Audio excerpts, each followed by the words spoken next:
ওনার তো দেশে আসার কোনো সুযোগ নাই, আর দেশে আসলে ওনাকে গ্রেপ্তার হতে হবে এবং ওনার বিরুদ্ধে অলরেডি মামলা রায় হয়ে গেছে, ওনাকে জেলের ভিতর যেতে হবে এবং সেই রায়টি কার্যকরী হবে।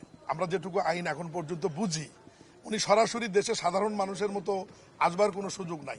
উনি যেভাবে আসুক, আসার সাথে সাথে আইনগতভাবে উনি গ্রেপ্তারের আওতায় আসবেন। আমাদের স্থানীয় সরকারের তো 5টি টায়ার আপনারা জানেন, যে সিটি কর্পোরেশন, পৌরসভা, জেলা পরিষদ, উপজেলা এবং ইউনিয়ন পরিষদ। এখানে প্রায় 5.5 থেকে 6,000 কোটি টাকা লাগবে এই টোটাল নির্বাচনগুলো মাঠ থেকে উঠিয়ে নিয়ে আসবার জন্য।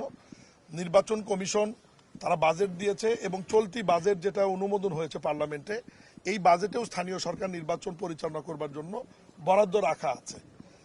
নির্বাচন কমিশন প্রস্তুতি নিচ্ছে। আমরা নির্বাচন কমিশনের প্রস্তুতি, অর্থ বিভাগের সম্মতি এবং স্থানীয় সরকার যৌথভাবে বসে পরিবেশ, ওয়েদার, অর্থনৈতিক বিবেচনায় কোন নির্বাচনটি আগে এবং কোন নির্বাচনটি পরে করা হবে এ ব্যাপারে এখনো কোনো সিদ্ধান্ত আমরা নেইনি। তবে এই আগস্টের পরেই আমরা অর্থ মন্ত্রণালয়, স্থানীয় সরকার মন্ত্রণালয় এবং সিটি কর্পোরেশন বসে সিদ্ধান্ত নিব। তবে সরকারের ঘোষণা যেটি, এই অর্থ বছরের মধ্যেই আমরা 5টি নির্বাচন সমাপ্ত করব ইনশাল্লাহ।